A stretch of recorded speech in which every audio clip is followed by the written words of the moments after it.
Bring it back.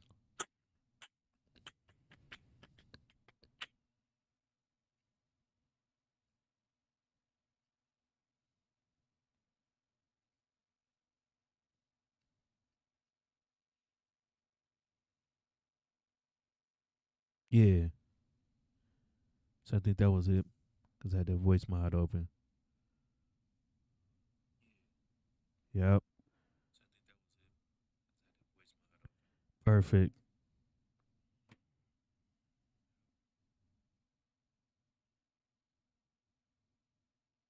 Shot.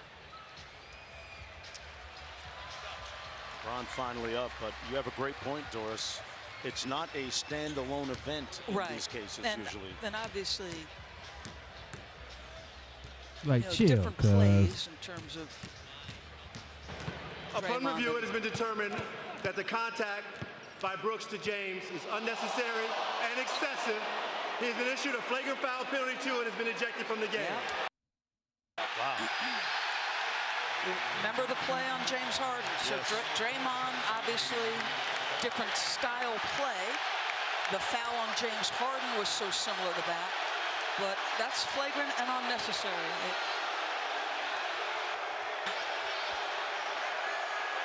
That's crazy, bro. Taylor Jenkins having a conversation with Mark Davis. They obviously disagree. The foul was made, and the whistle blew immediately. Be very It's interested. decisive call. Yeah, very interested as you see Dylan Brooks make his way back. His night is over. 3 of 13 from the field. 7 points and 2 rebounds. Second career ejection for Dylan Brooks. Thanks for watching ESPN on YouTube for live streaming sports and premium content. That's crazy, bro. Like, nah. Not even.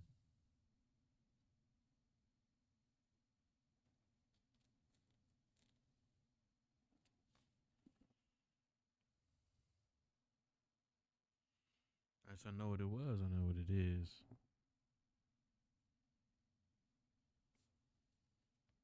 But even still, like if I wanted to use that, I could just use that whenever I'm streaming. You know what I'm saying? So if I want to use that and I want to do the voice altering, I could use just the voice mod. Throw it on. You know when it's gonna come through.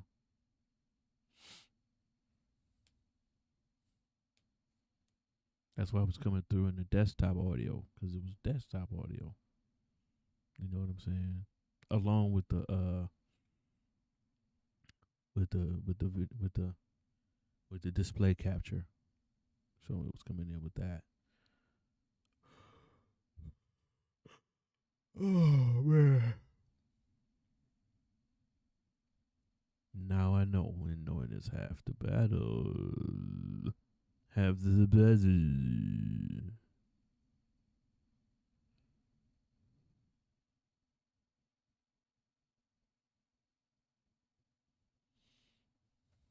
Yo. It's just me testing 1, 2.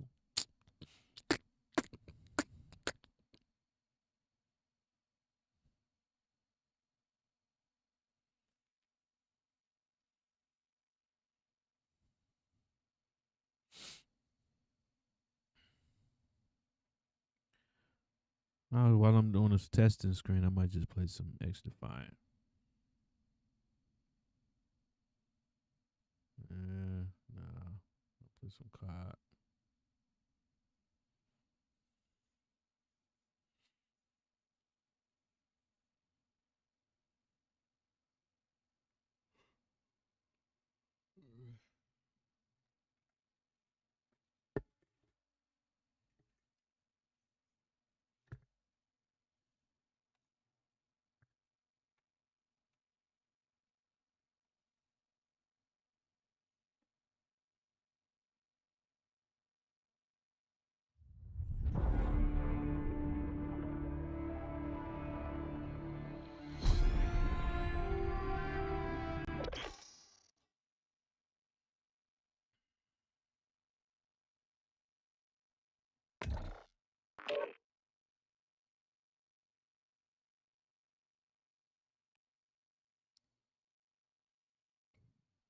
Excuse me.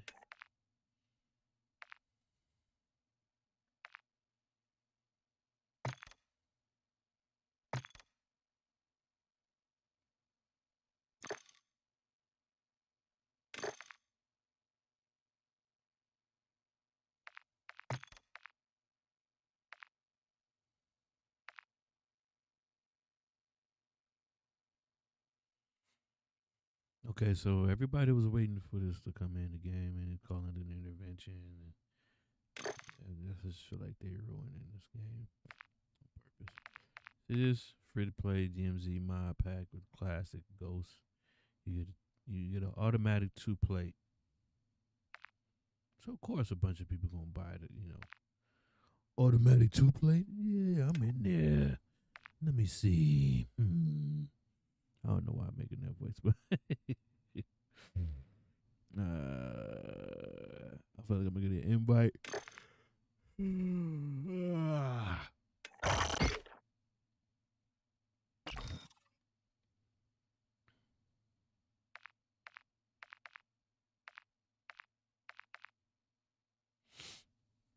Boom, boom, boom, boom.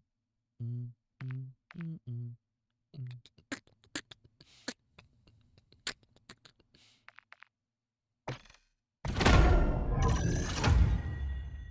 Yeah.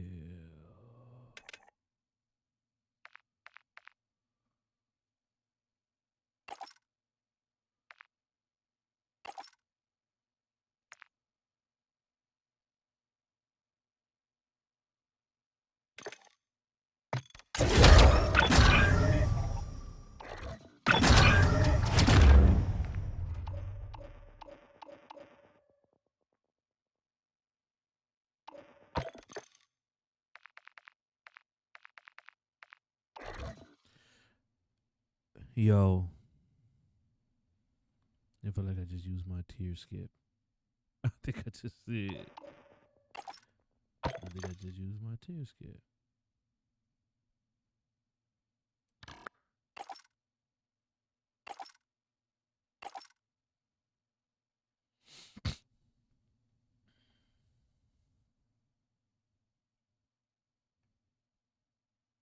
Oh. What the heck? Oh. Really, they got her in heels, though. She gonna be running around. Come on, bro. It's stupid, bro. With the shotty, she definitely gonna be flying all over the place. Her hitbox, though. Pause. Her hitbox is what's that?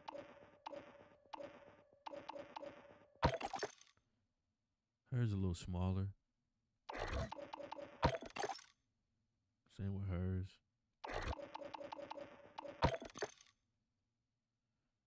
She is a little bit bigger than everybody else's. Here, see.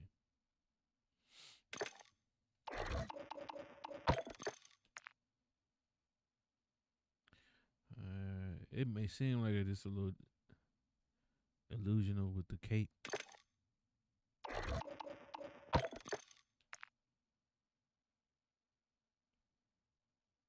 don't know. Might be a little equal. What is this? All right, magazine pouch. There you go. I think I just used my tear skip on the wrong joint.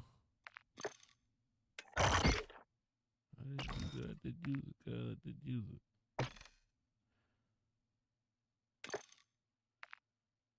You can only do it one time, huh?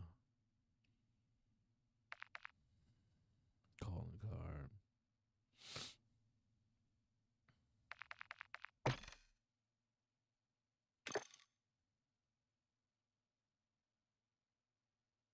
You should be able to view some of these. Whoa. Okay, so free trial. I get it. They got it locked to specific modes, but you should be able to play the actual quick play free trial. I mean, Battle of Santa Senia.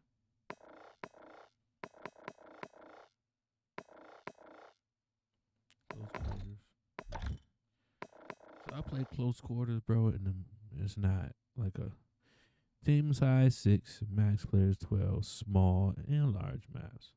It's not close quarters, bro. It's not close quarters. Boom, boom, boom, boom.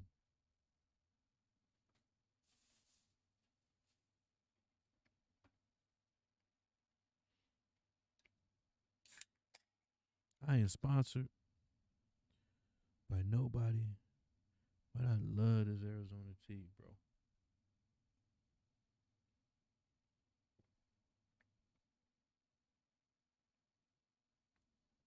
I've been drinking the green teas, bro, since the military days, bro.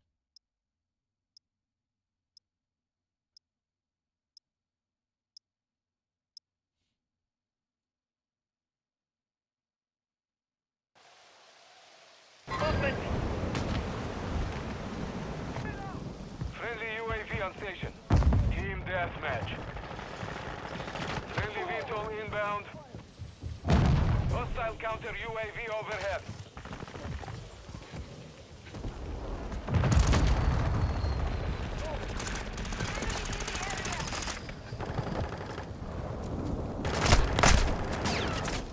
Friendly cruise missile deployed.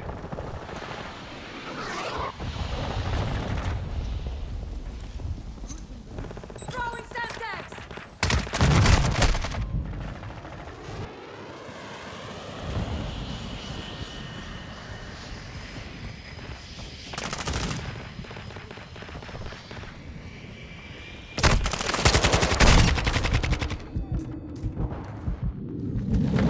Changing mags! Quick online.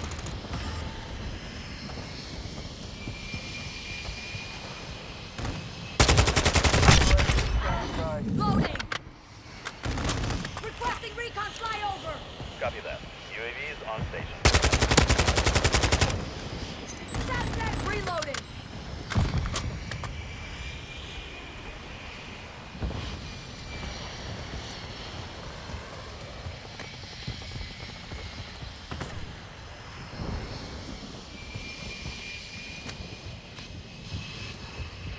UAV RTB at this time.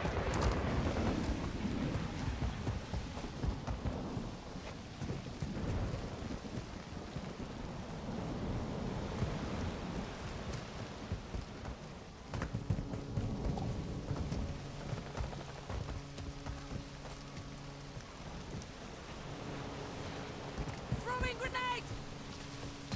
Activating EMP! Enemy spotted. I'm reloading! Grenade out!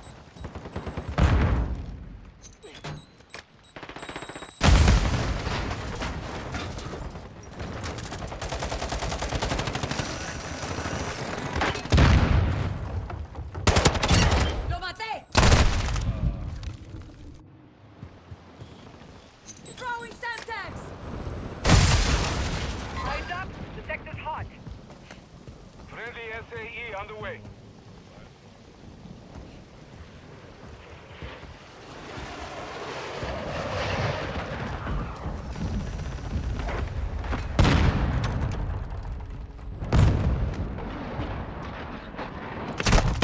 Friendly cruise missile approaching target.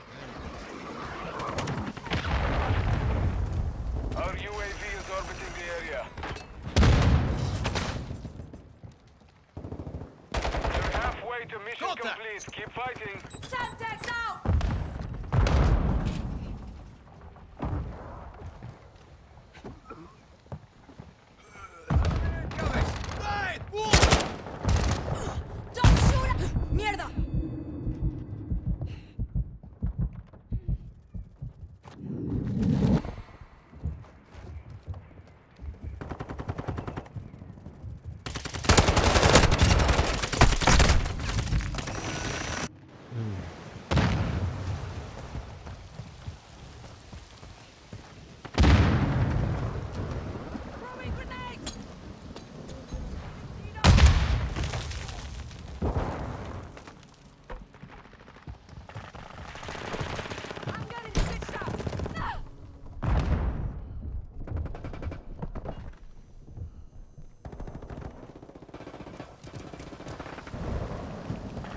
Hostile UAV in the Throwing sector. Semtex!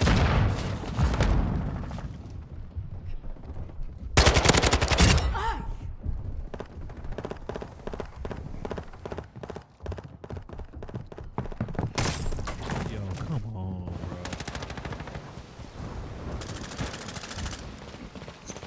Semtex out!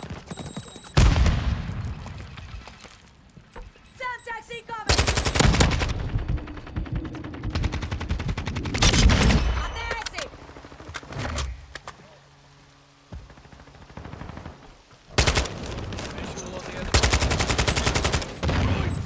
Switching mags! Camera deployed.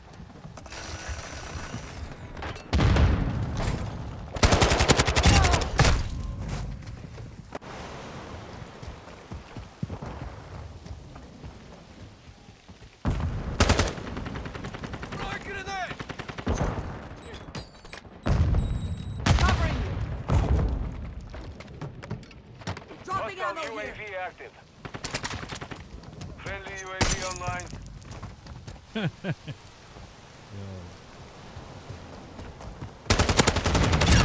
I'm reloading!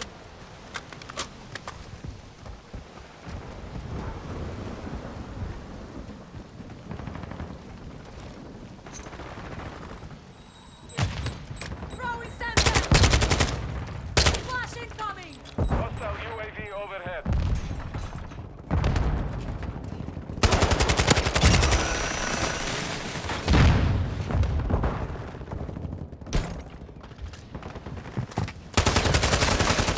Reloading! UAV ready to fly. Dropping through! Need recon overhead! Copy. UAV orbiting the AO. Recon is online.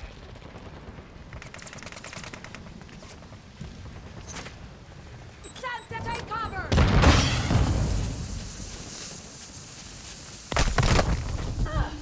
I'm taking fire!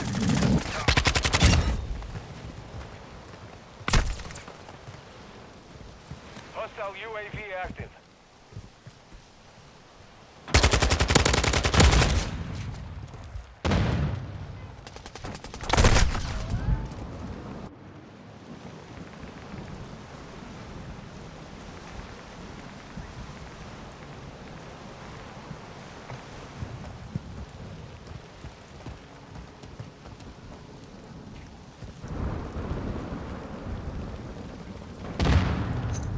Throwing Semtex!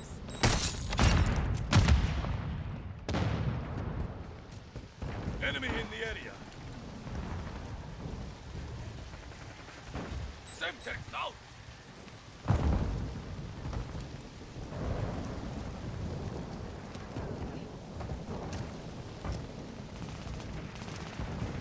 Tous ensemble! On the block?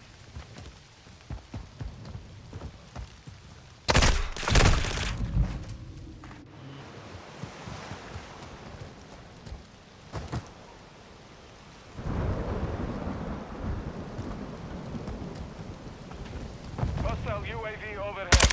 We've lost the lead. Loading! Hostile UAV in the sector. Semtex out! We have the lead. 1 minute remaining. Enemy has the lead. Changing mags! Friendly UAV on station.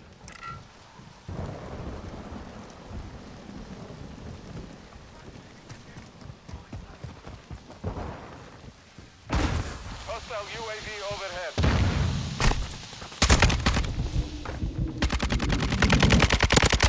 Hostile UAV in Check the fire! sector. Check fire! 30 seconds remain. Taking heavy fire!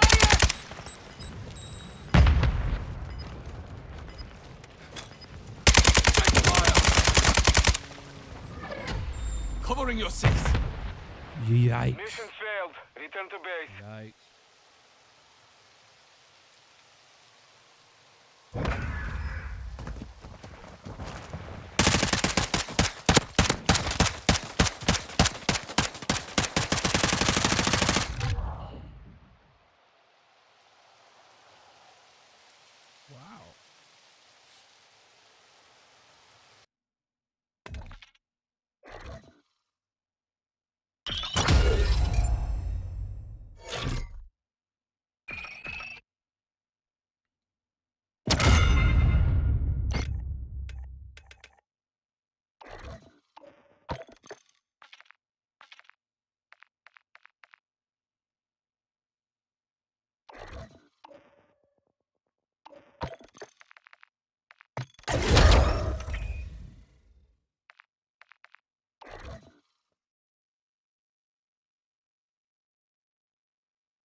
Team deathmatch.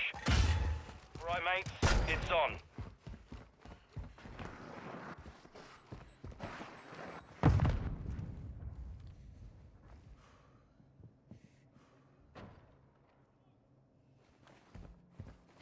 We've taken the lead.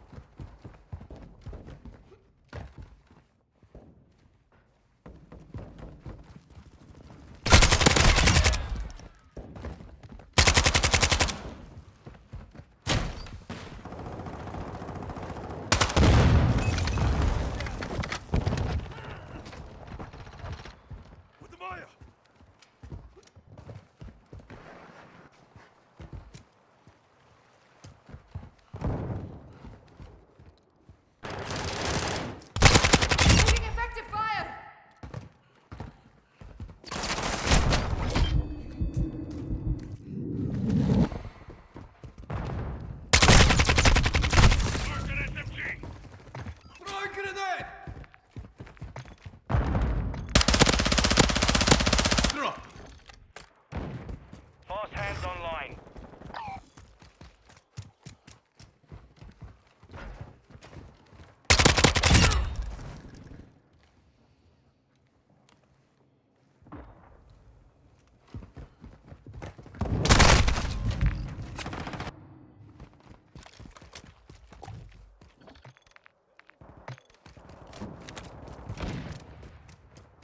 Friendly UAV on station.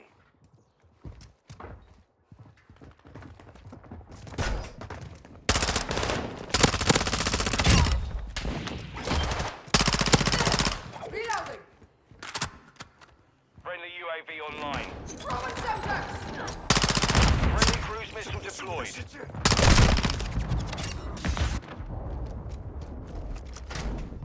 I'm on your 6. I'm reloading. We're too late. Area's looted.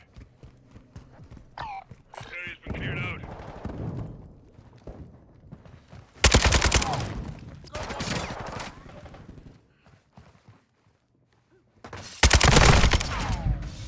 Whoa.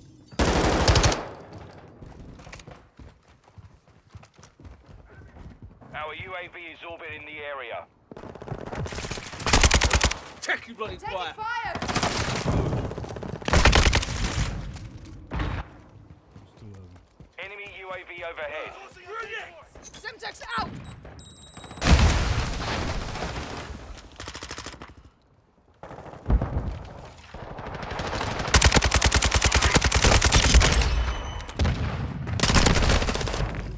I was 2. I knew I was dead as soon as I jumped. Hostile mortar strike near your position.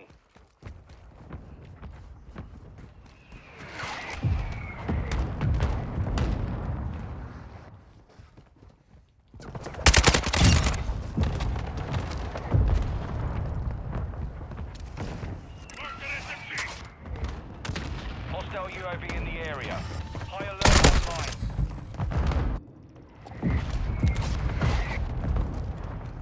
Friendly UAV on station.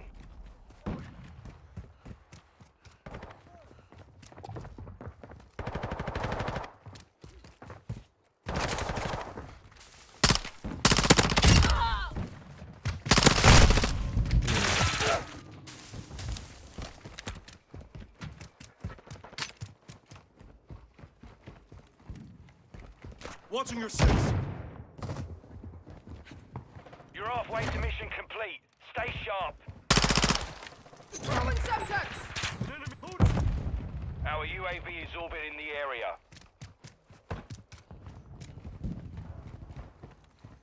Enemy precision airstrike. Find cover.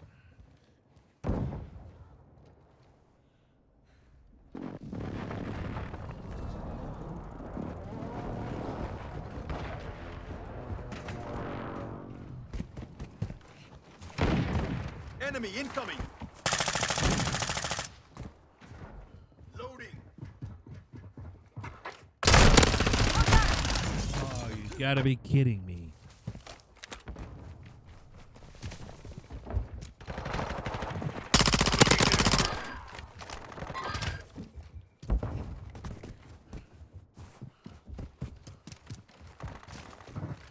Friendly VSOL inbound.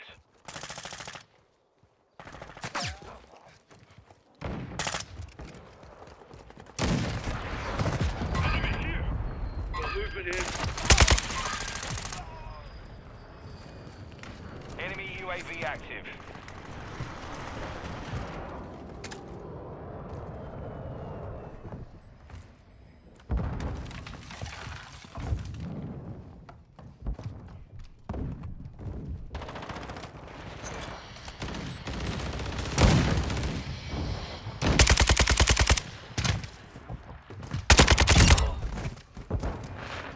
Moving. Eyes up, this sector's hot. Friendly UAV online.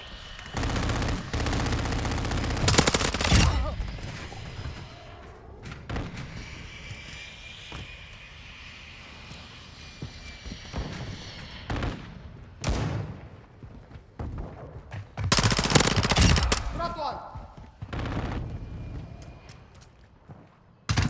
Loading. Being ready to deploy. Requesting recon flyover. Copy that. Taking effective fire. Simtex out. Changing mag.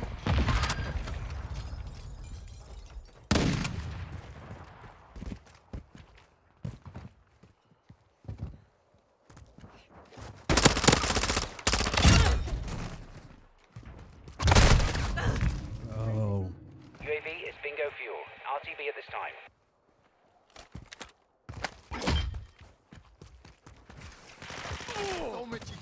Target down. Throwing Semtex.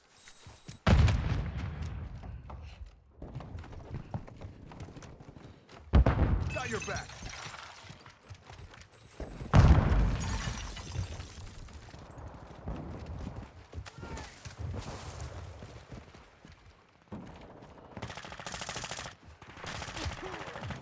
Scratch one. Target's down.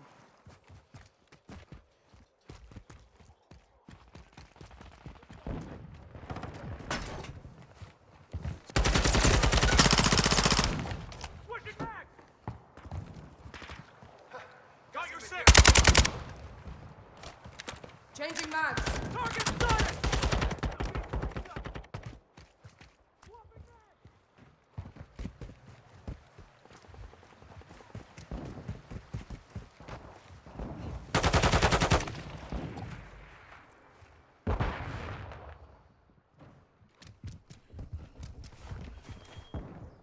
We've got them on the run. Keep it up. Changing back.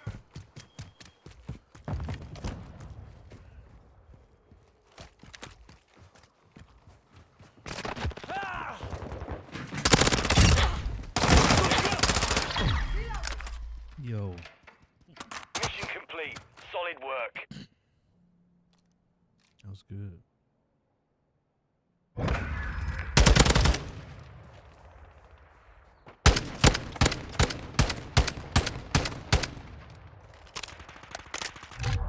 No. Okay. That wasn't the last kill for real, but alright.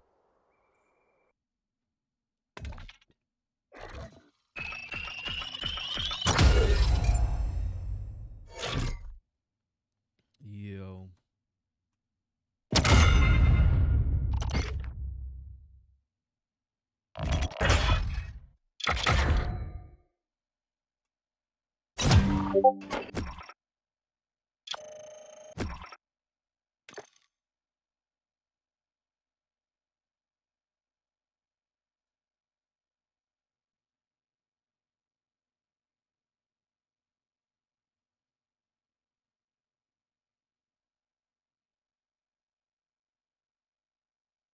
Another one.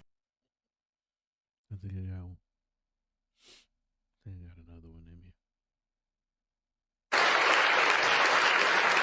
Good job, good job, good job.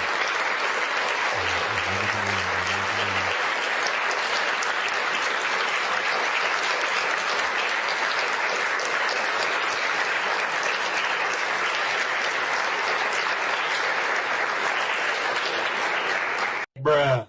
Cut off. God dang.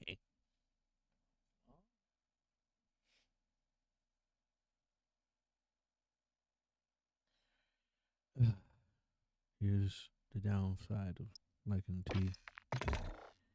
Tea makes you pee. Well, really any liquid that you just fill up on anyway, but you know what I mean. Hold on.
I kind of wonder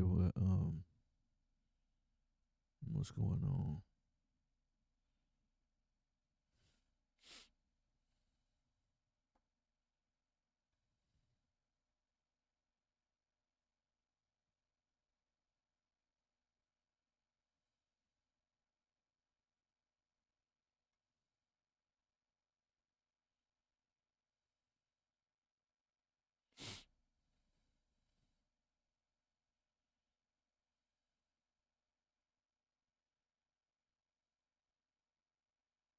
You've talked about storytelling a lot this year. Is this the perfect ending for your story? Well, I mean, the perfect ending would have been a championship. That's perfect ending to me. But tonight was trying to go out, playing hard, try to put on a show as much as I possibly could. But I had a little bit of nerves, and once the game got going a little bit, and then I was able to settle down. It felt good to be able to do that one last time. On the move with the jumper. He got it! 58 points, and the Lakers lead. You've talked about storytelling a lot this year. Yeah. Sheesh. That's crazy, bro. It's still so surreal that he not here, man. Surreal.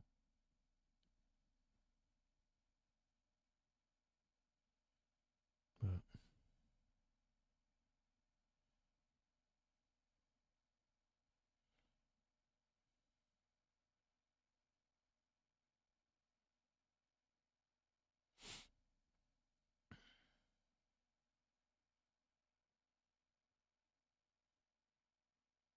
what's she talking about?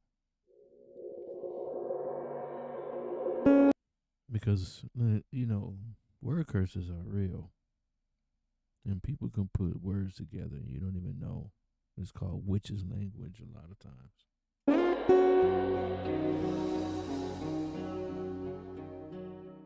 Hi, everyone. This is Jennifer Bagnaschi with Deep Believer. Today, you're going to want to stick around for this guest. Her testimony is amazing. When she was little, she was almost poisoned to death. She was bathed in herbal rituals for voodooism. Her dad was a voodoo worshiper, and he was also a Freemason. It put her whole family into turmoil. She also learned, and she's going to teach us what to watch out for in our homes when we go out, how these people, if we are not armed in Jesus Christ, can actually put curses on our food, our products, our livelihood, our home. She's going to. Real quick, I don't know why I want to point this out, but she got an MXL 990 microphone. How I know? It's because I got one. That way I painted it though. Hers is in the original color. I painted mine black and white for the aesthetics to go with. Then I bought a black microphone. But yeah, explain totally irrelevant. What to watch out for and how we can be careful. Marjorie Elize, thank you so much for being with us today. Hi, I'm so happy to be here with you today. So Marjorie, tell me, how was your life growing up? I know you said that you are from Haiti. How was your livelihood and were your parents believers? My parents were not believers in the beginning. Towards the end, yes. But in the beginning, my father, he basically worshipped through doing voodoo. He was a Freemason. And I think at that point too, when my mom was married to him, she wasn't a believer until we came to the United States. But in Haiti, I know for a fact that that was his religion, voodoo. So do you know how your father came about even joining the voodoo livelihood? It was handed down to him. His family did it. He did it. I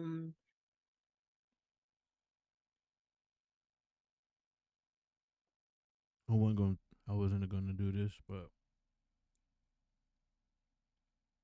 I'm looking at her.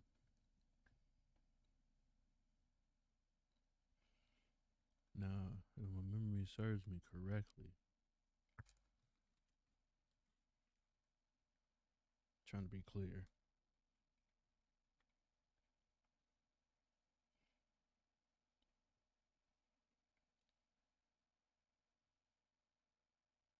Yeah. So Haiti is really, this is all really one land. They just divided it based on who, conquered what, who took what part of the territory. So crazy to me that she looks so Dominican.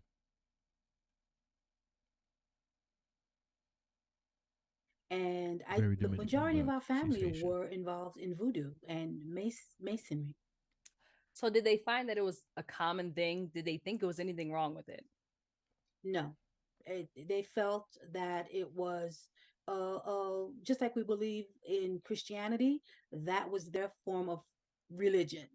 And they did it shamelessly, and they were very proud of the fact that they worship the devil.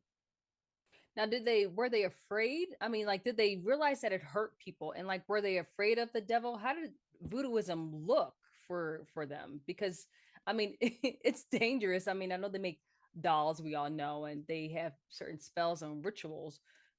Were they afraid of anything they were doing, or did they see it as a type of justification if ever, say, things went wrong or if they wanted things to go right? It was a type of justification. They were very proud.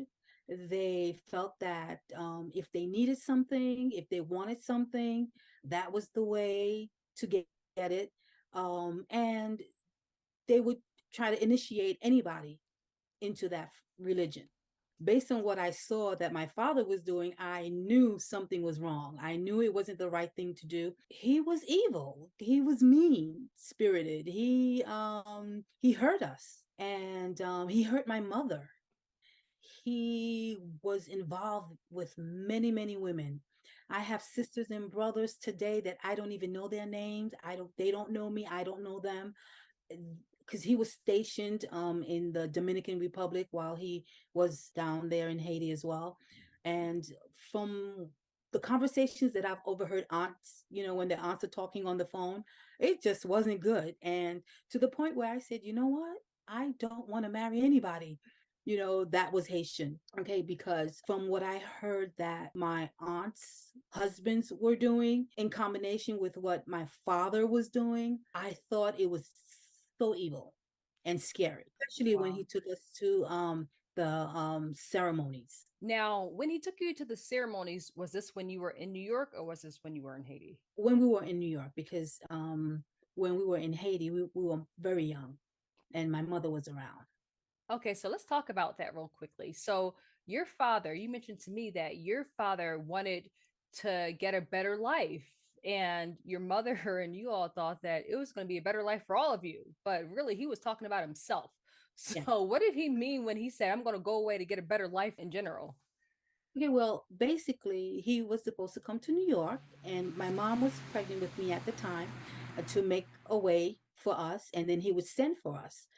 I believe that years went by and he never sent for us. So when he did send, well, he was supposed to send for the whole family. He just wanted the children. So my mother agreed, and he was supposed to send for her afterwards, but he never did. So basically, what he did was he made a family, a new family. Listen, bro. He Haitian. That man look every bit of Dominican Republic. Every bit of it. Yeah, this is,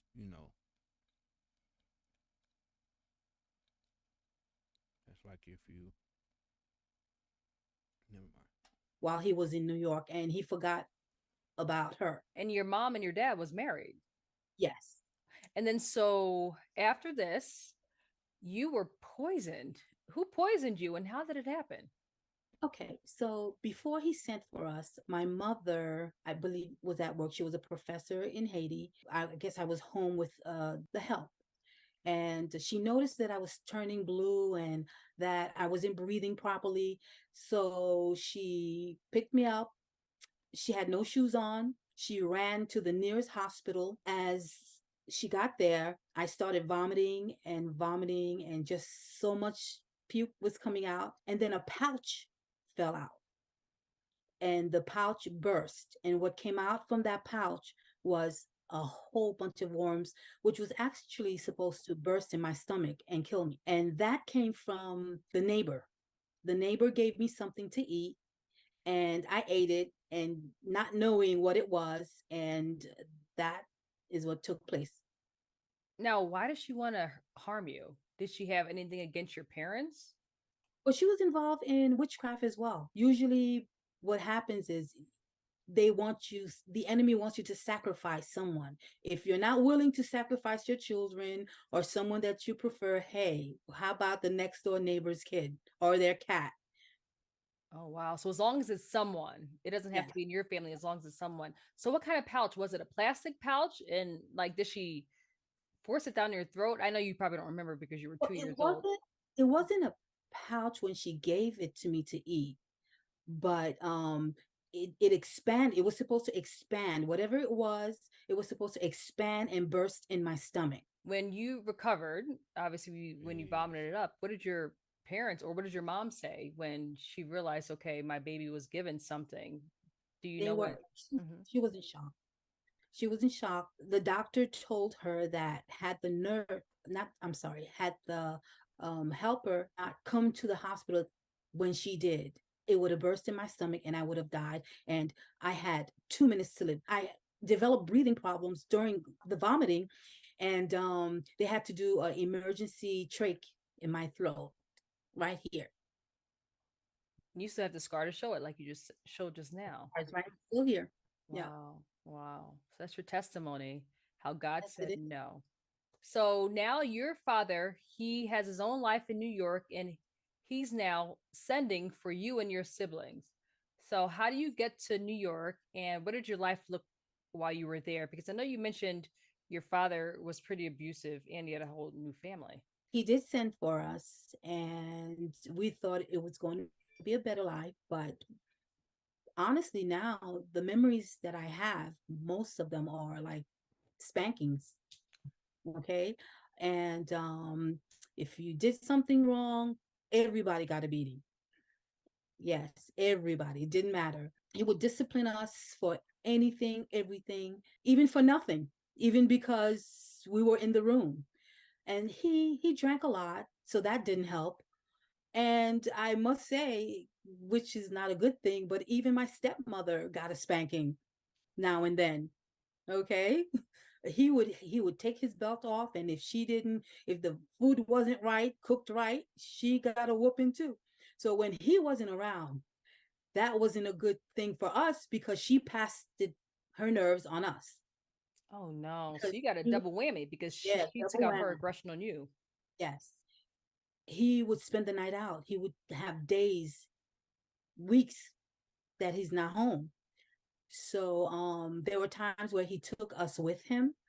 And so when we got back, she would want to find out where we went, what did we do, and she would punish us if we didn't tell her. Two things. How many children were in the household?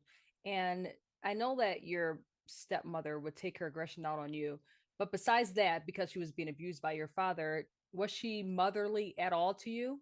No, I mean she combed our hair. There was no love, no affection. It was everybody was walking on pins and needles. She didn't starve us, but what she cooked for my father isn't what we ate. He ate better than we did.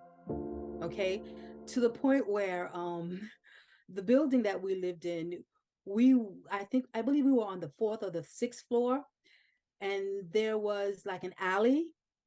If you look down our window, you would see a pile of food because we would wait till she left the kitchen and we would throw it out the window because it just wasn't good food. And it was the same thing like every day. So we wouldn't eat it.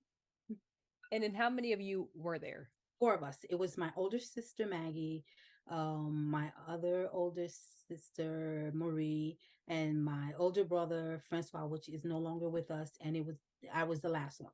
I was the baby. Now, during this time, you grew up going to voodoo ceremonies. Could you tell us how that was? And you mentioned that in these voodoo ceremonies, things recollected when you went to a type of church. So could you tell us how things look going to voodoo ceremonies and how the link was? I recognize that it was always on, just before Christmas, definitely on Halloween, and on the New Year. He would take us, everybody would get dressed, and we think we're going somewhere nice, and we would go into someone's house and everybody was dressed in white. Okay. And there would be a large table, a feast table with food. The middle of the table, there would be a full pig. Okay. And all sorts of fruits and vegetables and different meats. A lot of people dancing around and spitting fire. Okay. Yeah. That's incense that they had in the Catholic Church. They had it there and they would swing it around all over. So how it looked in there was smoky. And I never liked going there, mainly because there were people on the ground, on the floor, just moving like a serpent. They would be chanting. There was a big voodoo priest that he would bring us before to bless us, which of course, that's not what he was doing. Then we had to go and get bathed in leaves and Florida water. Okay, so every child in there had to be bathed in, I guess, whatever they used for anointing. They anointed us just like we are anointed in church. So when they bathe you in these leaves and herbs and all that stuff, why did it have to be Florida water? And what was the purpose? What was their purpose for doing it?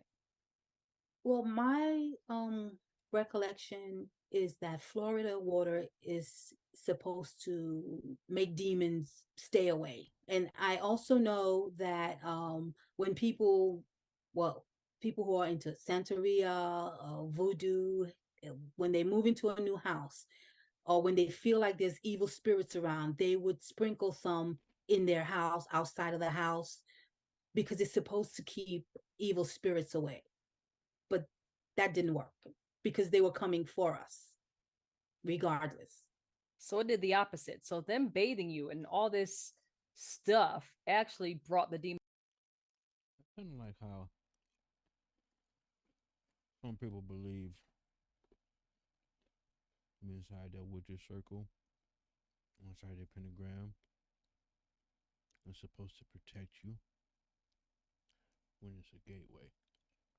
Demons to you. Now, this is a question that I'm sure a lot of people have, right? Is that the satanic realm, you know, Santeria, voodooism, all this stuff, witchcraft, they all say this is to void off evil spirits. And it always do they does the really opposite. not realize that they're actually working with evil spirits? I think they realize it. I just don't think they care, because if you're summoning evil spirits anyway, why do you want to ward them off? It doesn't make sense. Unless, of course, if someone did something to you because there's a disagreement, or, you know, there's something that you want and you feel like you're not getting it because someone did something against you. But other than that, they summon them, they call them, they create portals for them to come through. My father told me on many occasions that he would summon while he was in the Masonic realm, while he was doing his Catholic religion. He would summon, he had access to high ranking demons that would come down when he summoned them. And what would he do with these demons? I honestly, I have no idea, but whatever he was doing, I mean, he didn't reveal everything to us because we were young at the time, but whatever he was doing, it had to be nothing good. I remember you mentioning to me that you remember the voodoo priest being ugly, and you said a lot of voodoo priests have that appearance to them. Yes, because they're full of demons. They're full of demons. They look mean. They look somber. And as a little girl, your parent brings you in front of someone to put a cross on your head. For me, I was scared.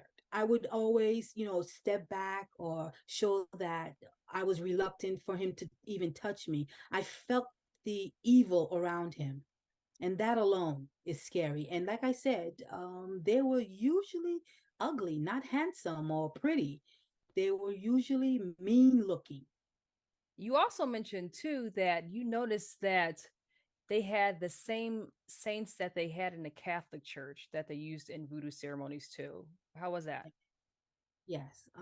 Usually when he sent us to church, or when he took us to church, I noticed that when the priests walked down the aisle, they would swing that, I don't know what they call it, but they would swing that incense silver thing. The reason why I recognized that aroma was because when he took us to the voodoo ceremonies, it was the same aroma.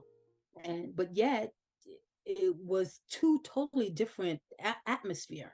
So they used a lot of the Catholic rituals during their voodoo ceremonies. There was a time when you mentioned that you would be tormented by demons. And one night you were bit on the side and actually saw, in the next day, you actually saw the bite print in your side. What happened that night? So one night, I was sleeping. And of course, I remember that the same setup, the table that they had at the voodoo ceremonies, they also set it up at the house in the kitchen, a table full of food and idols, a pig in the middle. They would just prepare a feast for the evil spirits to come. And one night I woke up because I felt like something was in the room.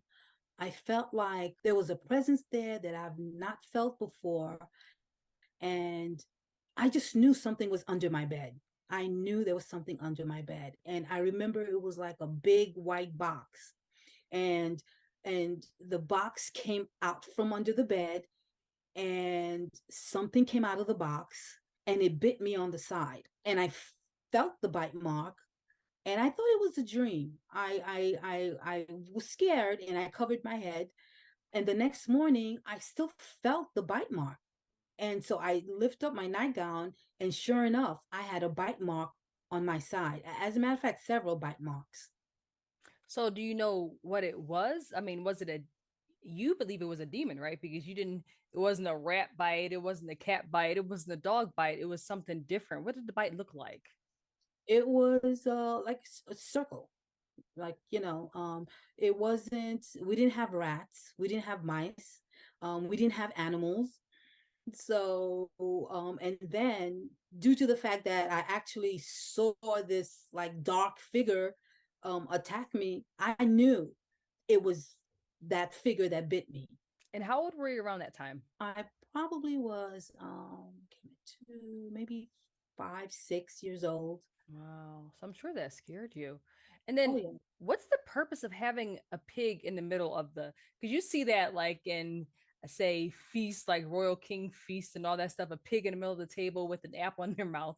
But what's the point of having a pig on the table surrounding the food?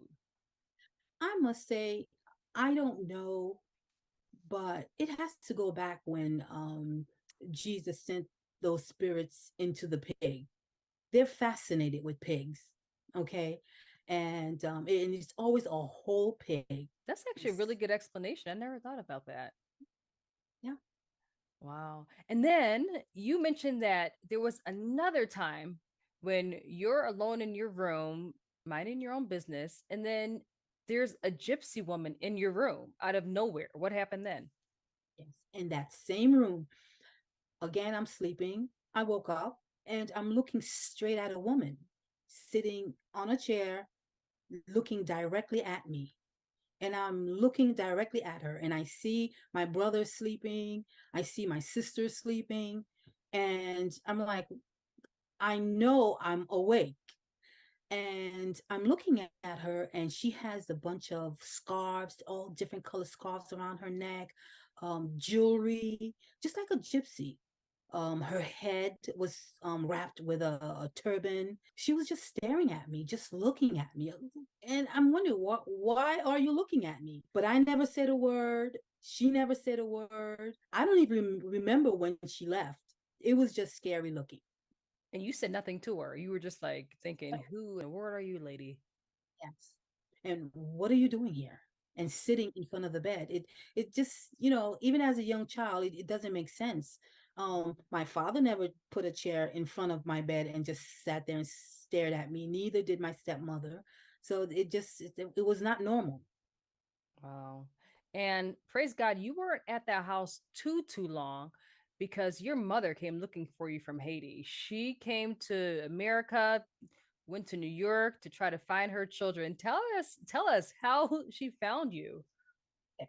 So my father never disclosed where he was living. He would Then so tell us about the time when you were worshiping, because now you're truly born again Christian, and you left your body while you were worshiping. What happened there? I was worshiping. I had a mattress that I normally would put on the floor, and I would, put a scarf on, and just, back then they were really big into, covering your head. So I covered my head, and I laid on the floor, and I was telling God how much I loved him and how he was awesome, and how wonderful he was. And every time I did get to praying like that, I would always feel like something's in the room, but it wasn't something that felt good. Okay. I felt like there was a snake going around the room. I felt like scared. But that particular day, I worshiped and loved on him and called him to just take over my mind, my body, my soul. And as I'm praising him, I noticed that I was floating. But of course, if you're floating, your body should be floating with you. So I looked down and I saw that my body was still laying the way I was laying. I saw my son in the crib. I saw my husband in the bed. And I'm about to go through the ceiling. And I was saying, no, Jesus, no, bring me back down. Bring me back down. Because I thought I was dying. But now I know he was just bringing me to a different dimension. And allowed me to find out that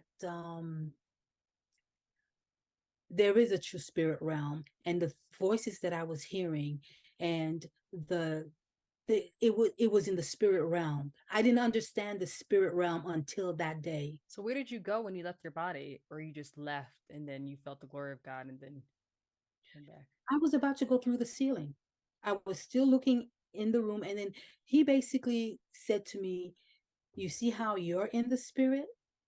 That's how an evil spirit is when they come into your house, and when someone sends a spirit to your house."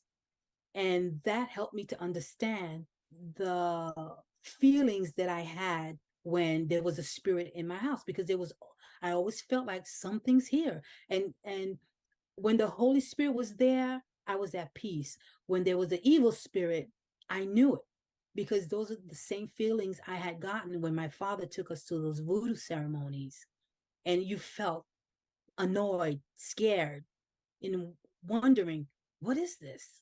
And you would also get certain aromas. You would smell them. There was something that you mentioned to me earlier about your husband that I did want to touch on. You mentioned that his other siblings were cursed to death at birth. Yes. How in the world did that happen, and why? My husband told me that he had 2 siblings before him, and he showed me a picture of his little sister. And I said, well, what happened to her? He said, based on what his mother told him, there was a lady who was interested in his father while his mother was dating him. And prior to marriage, this young lady got involved with his father. And I guess she knew about my husband's mother. She told his mother that I'm going to eat this one, which is my husband. I'm going to eat this one like I ate the other 2. Whoa. So what do you mean eat? Like kill? Because like, I mean, kill. Yeah, kill. How did she kill them? Do you know how she killed them? She did voodoo rituals, and from what I understand, the daughter, she died from dehydration. Okay. And the doctors couldn't tell them what was wrong with her. And she just died. The first child that she had just died as well.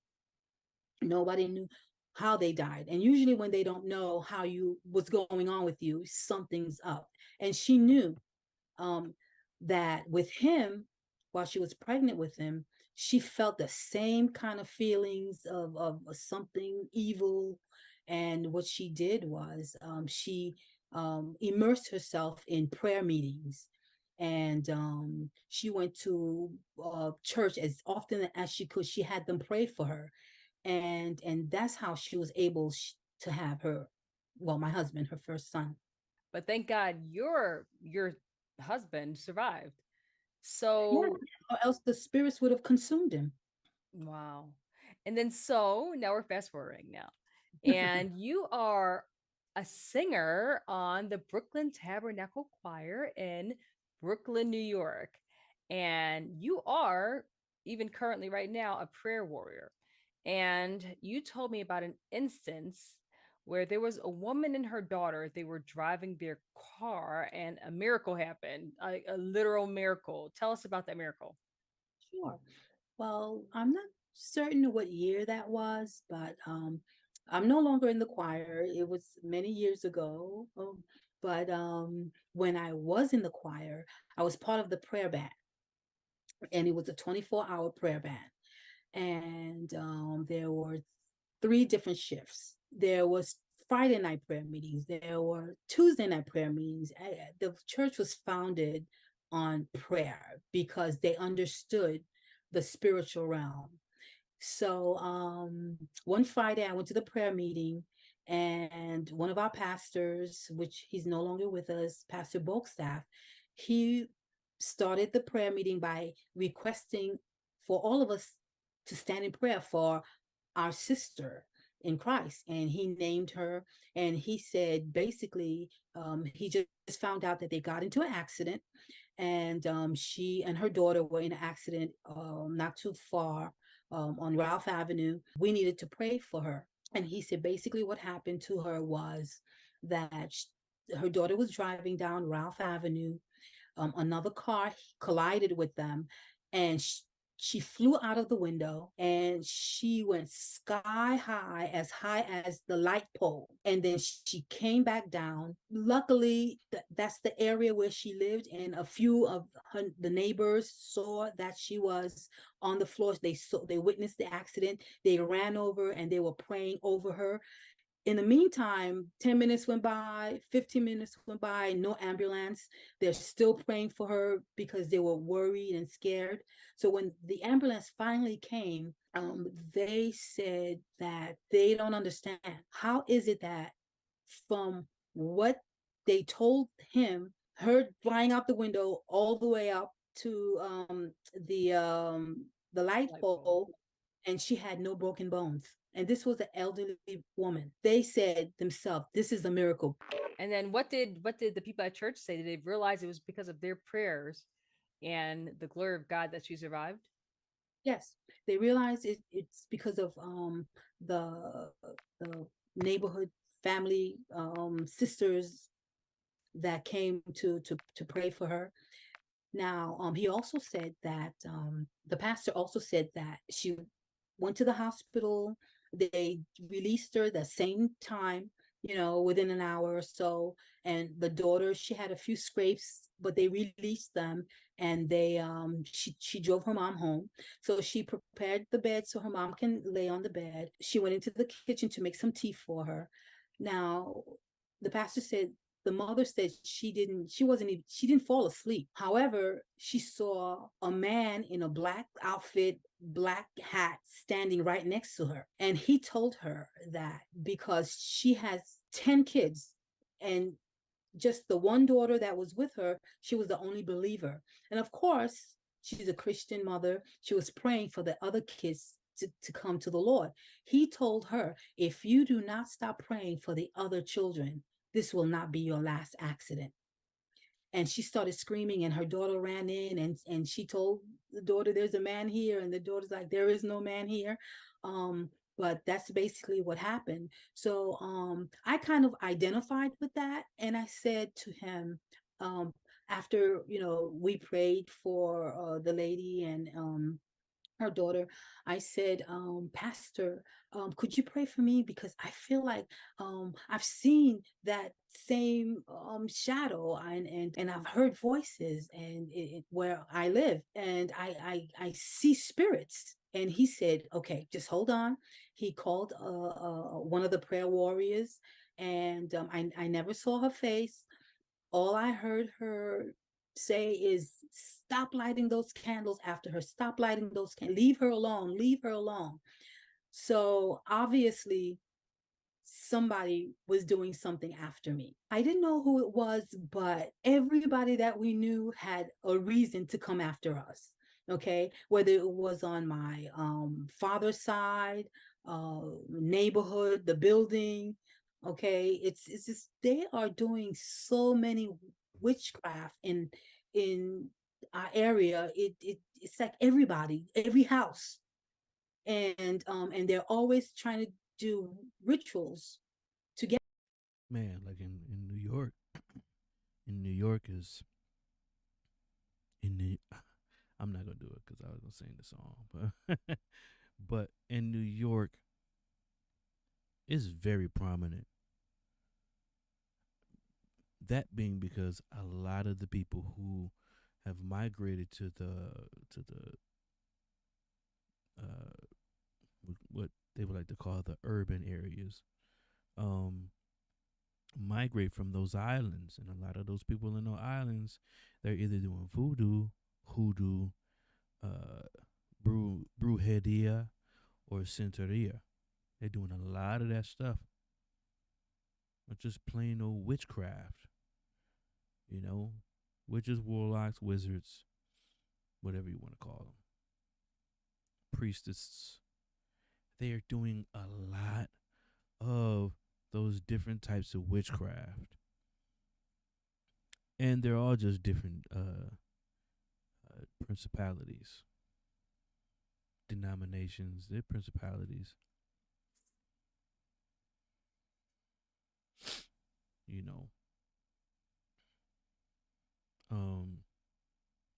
So yeah, I believe in when she says so many people are, in the area are doing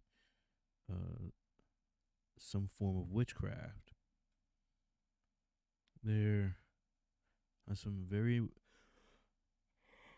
I would I won't say well known very well known battle rappers, but it's some battle rap women have who are from New York, from the New York area, not just Brooklyn, but the greater New York area. You talking about Brooklyn, Bronx, Yonkers, all of them, all of the boroughs, right? And really just up in that new that East Coast area in general, a lot of times, are heavily involved in it. But the reason why New York is so prominent is because there's an altar in New York. Well, there are multiple now, but for centuries there has stood an altar in New York City. Tall, great and tall. So you remember now biblically, you got Molech, Moloch, Ashtoreth, Asherah.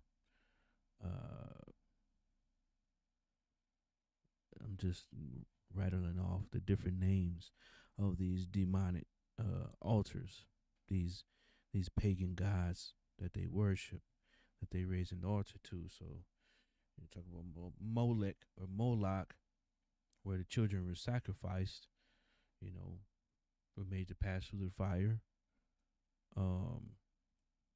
It was this tall statue type thing. Okay.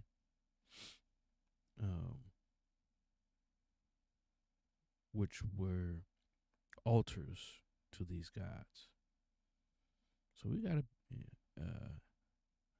at one point one of the tallest figures, the Statue of Liberty, is an altar. Now, we have statues all across the country, all across the nation.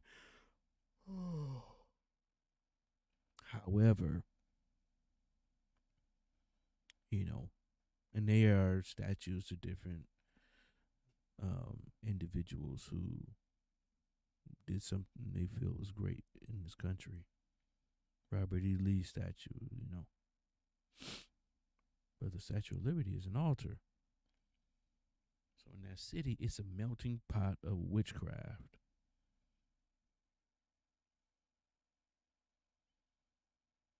Not to mention, some years ago, they brought the Arch of Baal to New York City, right? Oh, man. Must mean I'm retired or I'm tired again.